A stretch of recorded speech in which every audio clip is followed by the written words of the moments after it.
ঈদুল ফিতর উদযাপন পরবর্তী আজকে আমরা কালাই একত্রিত হয়েছি। আমরা কালাই বাজারের বিভিন্ন দোকানে আমাদের সাধারণ জনগণের সহিত আমরা ঈদের শুভেচ্ছা বিনিময় করলাম। সকলকে আমাদের পক্ষ থেকে যে শুভেচ্ছা, ঈদ মোবারক।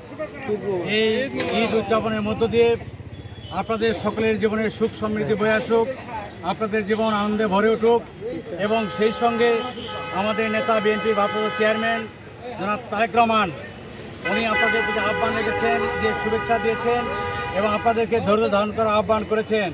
আপনারা প্রত্যেকেই রোজার সংযমকে শক্তিতে রূপান্তরিত করে আপনারা ধৈর্য ধারণ করবেন। আপনারা সকলেই আপনারা এমন কোনো কর্মকাণ্ড করবেন না যাতে জনগণের ক্ষয়ক্ষতি হয়।